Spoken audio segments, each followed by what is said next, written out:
और मैं साथियों, आप सभी का स्वागत है हुक्मा क्लासेज के यूट्यूब चैनल में।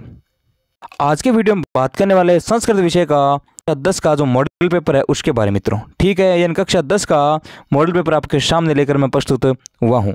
ठीक है, आगामी जो मार्च का महीना है उसमें आपके बोर्ड के एग्जाम शुरू हो रहे हैं मित्रों। ठीक है, कक्षा 10 के जो पेपर है वो मार्च में स्टार्ट हो जाएंगे और संस्कृत विषय का सबसे अंत में होने वाला है। ठीक है, तो आपके लिए मॉडल पेपर मित्रों परीक्षा की दृष्टि से अति महत्वपूर्ण रहने वाला है मित्रों। ठीक है, इसलिए आप इस वीडियो को अंत तक जरूर देखना। ठीक है, इस वीडियो में बताए गए क्वेश्चन है वो आप संस्कृत विषय के लिए आपके लिए बहुत महत्वपूर्ण रहने वाले हैं। ठीक है, आप सभी से रिक्वेस्ट है कि चैनल पर अगर नए हो तो चैनल को सब्सक्राइब जरूर करना मित्रों। सब्सक्राइब किए बिना मत जाना आप वीडियो को। चलिए शुरू करते हैं। संस्कृत का जो नया पाठ्यक्रम है मित्रों, ठीक है, उसमें आपके वस्तुनिष्ठ प्रश्नों को शामिल किया गया है।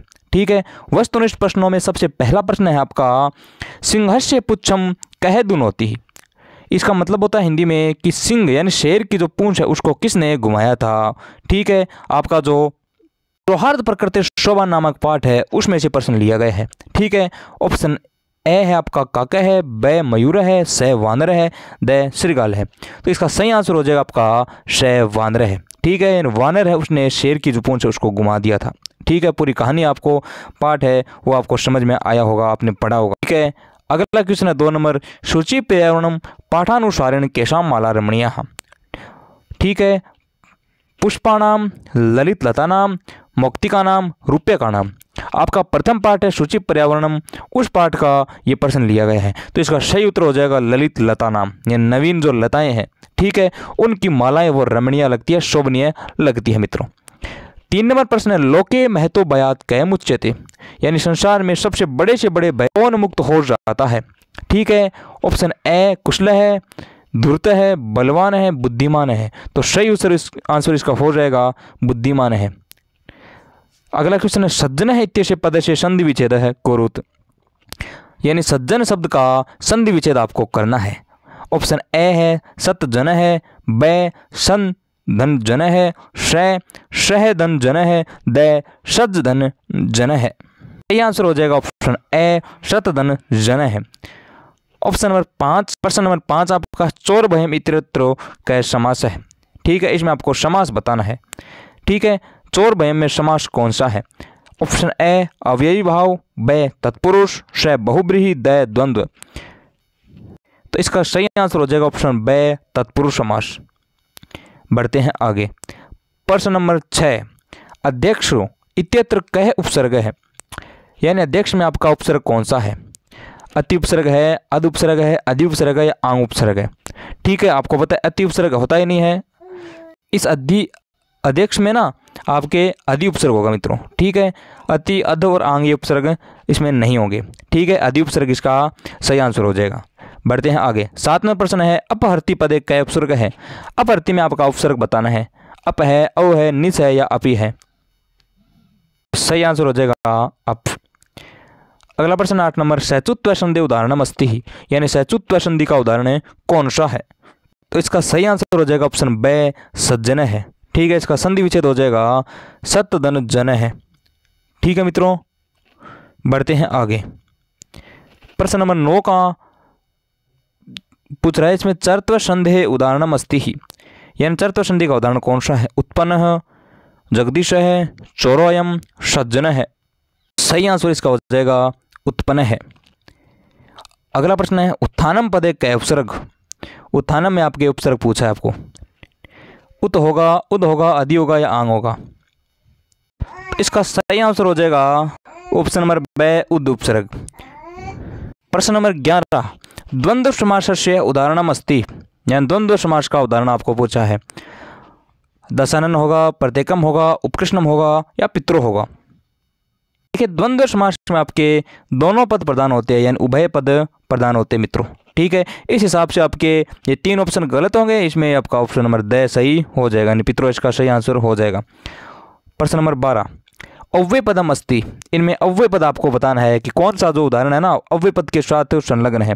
ऑप्शन ए उपकृष्णम, दशाननम, पित्रो, राजपुत्र हो। तो इसमें सही उत्तर हो जाएगा आपका ऑप्शन नंबर ए, यानी उपकृष्णम। आपका अव्ययी बहु समास का ये उदाहरण है। ठीक है, यानी अव्ययी बहु समास में आपके अव्यय होते हैं, इसमें आपका ये उदाहरण सही हो जाएगा। तो अव्यय पद इसमें उप होगा। ठीक है मित्रों, तो ये थे 12 प्रश्न आपके बहुविकल्पी। ठीक है, बढ़ते हैं आगे। 13वां प्रश्न भी आपका बहुविकल्पी है मित्रों, यानी ऑप्शनल क्वेश्चन है आपका ये। उत्तम पुरुषस्य पदम अस्ति ही। एक साथ ही उत्तम पुरुषस्य पदम अस्ति, यानी उत्तम पुरुष में कौन सा आपका सही आंसर हो जाएगा? सही उत्तर होगा इसमें स, यानी पठेम है। काक चेष्टा विद्यार्थी कीदृश छात्र मन्यते। ठीक है, तो इसका सही उत्तर हो जाएगा आपका आदर्श। 15 नंबर क्वेश्चन है शीर्ष शब्द से अर्थम अस्ति। सही उत्तर हो जाएगा शरीर है। तो ये 15 क्वेश्चन ऑप्शनल थे मित्रों, यानी इनमें बहुविकल्पी आपके प्रश्न आते हैं। प्रश्न नंबर देखिए अगला आपका है मित्रों, निर्देशानुसार रिक्त स्थानानि पूर्यत। ठीक है, 2 नंबर प्रश्न आपका रहने वाला है, जिसमें आपको रिक्त स्थानों की पूर्ति करनी है। निर्देश के अनुसार आपको निर्देश दिए हुए होंगे, उनके अनुसार आपको रिक्त स्थानों की पूर्ति करनी है। तो सबसे पहला क्वेश्चन इसमें सदा वसंते खाली स्थान है, पुष्पाणि विकसंति। आपको निर्देश दिया हुआ है कि सर्व शब्द से प्रथमा बहुवचनम, यानी सर्व शब्द का प्रथमा विभक्ति में बहुवचन बताना आपको।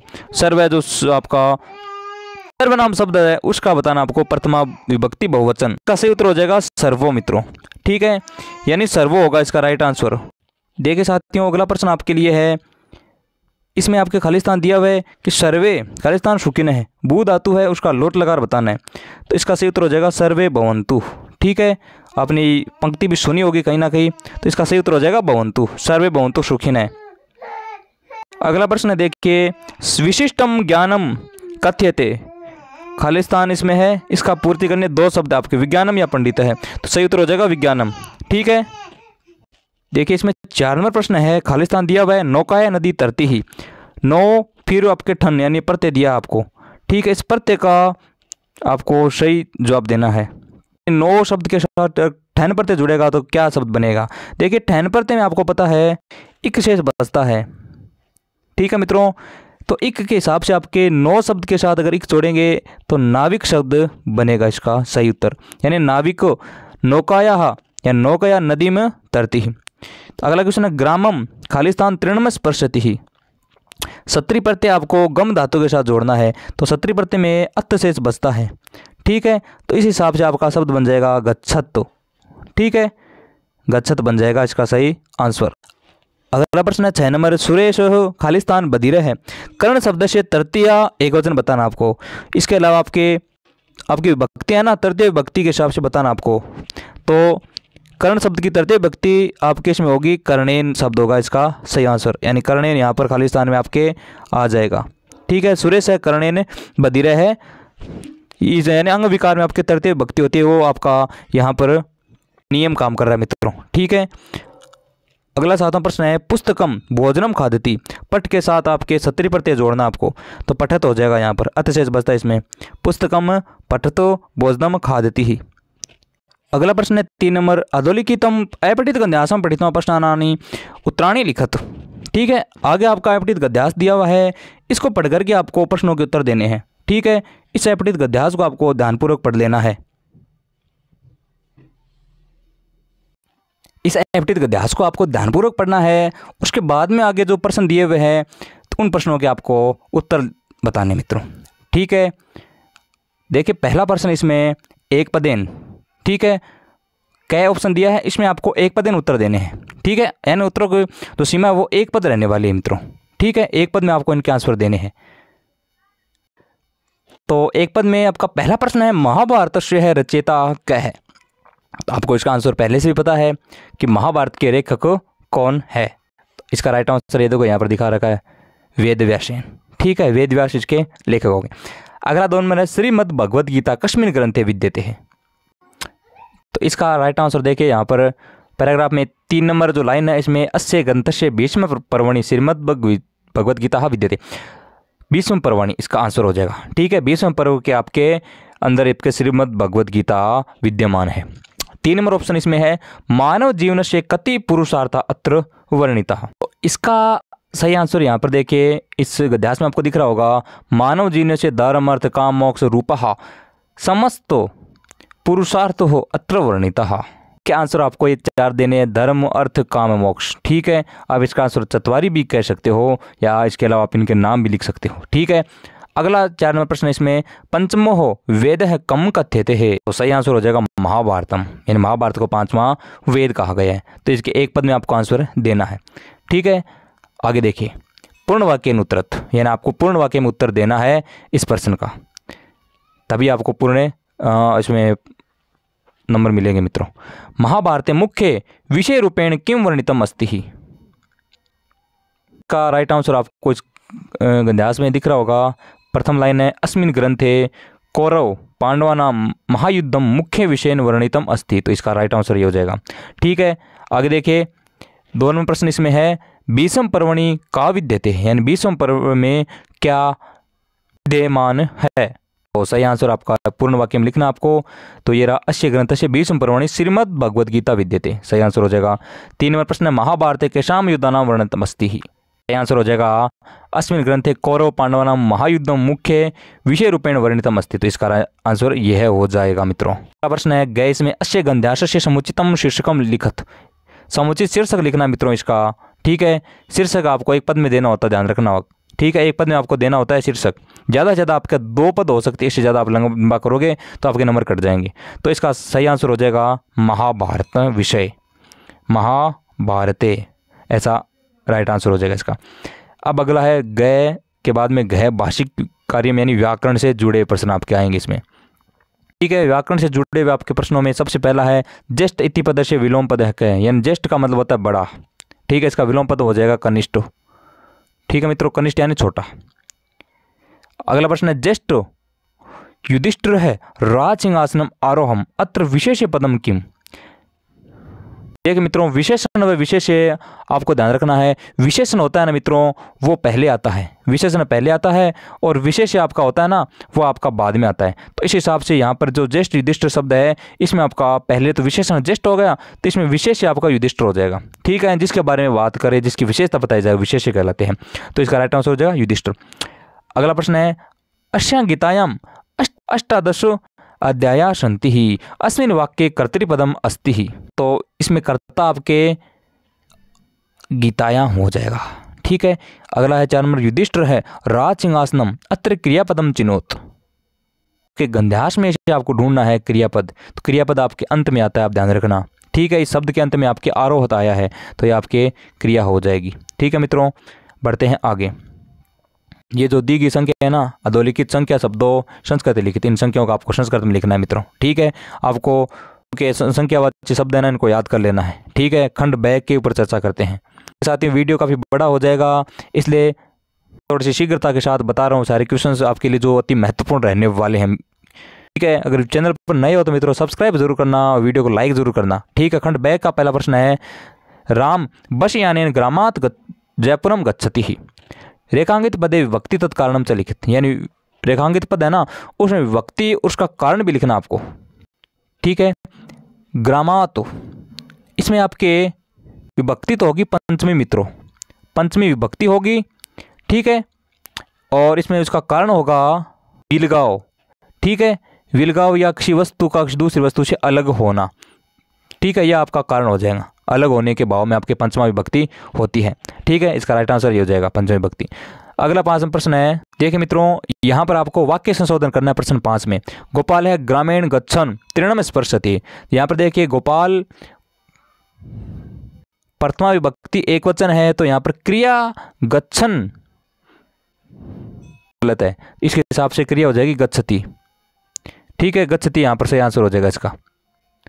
प्रश्न नंबर 6 प्रश्न निर्माण वाला सब प्रश्न है मित्रों ये। ठीक है, राजा तू रक्षक बहुत ही, रेखांकित जो पद है ना, यहाँ पर इस रक्षक शब्द में प्रश्न निर्माण करना आपको, तो रक्षक की जगह आपको कर देना है कह है। ठीक है, 7वां प्रश्न है सिंह है वनराभ्याम स्वरक्षायाम असमर्थ एवं श्वेतो, रेखांकित पदे प्रश्न निर्माण करो, तो प्रश्न निर्माण करना है इस आपको अंडरलाइन किए हुए जो है ना पद इसका, तो कश्याम हो जाएगा इसका आंसर। ठीक है, प्रश्न नंबर 8 आगे जो श्लोक दिया हुआ है ना मित्रों, इस श्लोक का आपको हिंदी भाषा में सप्रसंग भावार्थ लिखना है। हिंदी अर्थ इसका बताता हूँ मैं आपको। एकेन राजश्रेण या शोभा सरसो भवेत नय सा बक सहस्त्रेण परिस्तुतिर वासिना, यानी एक राजहंस के द्वारा जो सरस यानी तालाब की शोभा होती है ना, वो हजारों बगुलों के निवास करने पर भी नहीं होती है। ठीक है, यानी हजारों बगुलों से वह शोभा विद्यमान नहीं होती है जो एक राजहंस के द्वारा सरोवर की होती है। तो इसका ये हिंदी अनुवाद हो जाएगा श्लोक। बढ़ते हैं आगे। 9 नंबर प्रश्न देखिए, अधोलिखित श्लोकस्य अन्वय मंजुषात् पदानि चित्वा पूरयेत्। ठीक है, यह आपका श्लोक है। इस श्लोक को आपको अन्वय करना है इस श्लोक का मित्रों। ठीक है, अन्वय करके आपको इन 4 पदों को देना है। तो सबसे पहले में आ जाएगा संपतो। ठीक है, संपतो आ जाएगा पहले में। फिर आगे देखिए बहुति तथा सविता। दूसरे पद में आपके आ जाएगा महताम एक रूपता। ठीक है, यानी ये आ जाएगा एक रूपता 2 नंबर में। ठीक है, इसके बाद में रक्त तथा, इससे पहले जो खालिस्तान है इसमें आपके आ जाएगा उदय। ठीक है, उदय आ जाएगा इसमें। ठीक है, और 4 नंबर में आपके जो बच गए ये अस्त समय। ठीक है, इस प्रकार से आपको अन्वय पूरा करना है मित्रों। बढ़ते हैं आगे। प्रश्न नंबर 10 है आपका, स्व पाठ्यपुस्तका श्लोक द्वयम लिखत यत अस्मिन् प्रश्न पत्रे न स्यात्। ठीक है, आपको पाठ्यपुस्तक से 2 श्लोक लिखने हैं जो इस प्रश्न पत्र में नहीं होने चाहिए। आपको याद होगी उम्मीद करता हूं मैं ये श्लोक। ठीक है, आपको इस प्रकार से लिख देने हैं। जो आपका प्रश्न नंबर 11 है, विचित्र साक्षी। इस पाठ का आपको हिंदी भाषा में सार लिखना है मित्रों। ठीक है, एक आपका प्रश्न में इसको हिंदी अनुवाद के रूप में पूरा करना है। विचित्र साक्षी, उम्मीद करता हूँ आपको पाठ पूर्ण रूप से हिंदी अर्थ आता होगा। हिंदी अर्थ आपको लिख देना इसमें। आगे 12 नंबर प्रश्न है, पर्याय पदम मेलयत, यानी पर्यायवाची जो शब्द है ना उनको मिलान करना आपको। ठीक है, पहला जो ऑप्शन इसमें गज है, यानी गज हाथी को कहते हैं, इसका पर्यायवाची आपका हो जाएगा करी। ठीक है, करी हाथी का पर्यायवाची है। फिर है काका है, गलत प्रिंट हुआ है, काका नाम होगा ये, तो इसका सही उत्तर हो जाएगा वायस है मित्रों। मिलान हो जाएगा वायस के साथ, यानी कौवा और काका एक होते हैं। उर्ग हो, उर्ग आपका पर्यायवाची है सर्प यानी सांप का। ठीक है मित्रों, अहर है ये प्रतिदिनम के साथ मेल कर देंगे हम। इस प्रकार से आपके मिलान कर दिए गए हैं यहाँ पर। बढ़ते हैं आगे। प्रश्न नंबर 13 में आपको अव्यय पद है ना उनको खालिस्तान में भरना है। ठीक है, तुम खालिस्तान जयपुरम गमिष्यसि, तो इसका सही उत्तर हो जाएगा इसमें खालिस्तान भर देंगे स्व के साथ। ठीक है, एक में आपका स्व हो जाएगा, स्व जयपुरम गमिष्यति।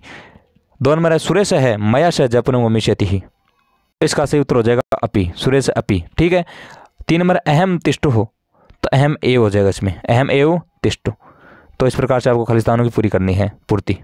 तो देखिए मित्रों, हमने आज जितने 13 प्रश्न किए हैं ना मित्रों मॉडल पेपर के, उस वीडियो में जो आगे के जो प्रश्न है ना वो सारे के सारे आपको सॉल्व करवाए जाएंगे। ठीक है, आशा और उम्मीद करता हूँ जितना मैंने मॉडल पेपर आपको समझाया पूरा समझ में आया होगा। आपको सारे क्वेश्चन इस मॉडल पेपर के याद कर लेने हैं। आपको में जो परीक्षा होने वाली है मार्च में संस्कृत विषय की, तो उसके लिए सबसे अनिवार्य प्रश्न रहने वाले हैं मित्रों। ठीक है, वीडियो देखने के लिए हमारा चैनल सब्सक्राइब करके रखिए और बेल आइकन प्रेस करके रखिए मित्रों। मिलते हैं नेक्स्ट वीडियो में, तब तक के लिए जय हिंद, वंदे मातरम।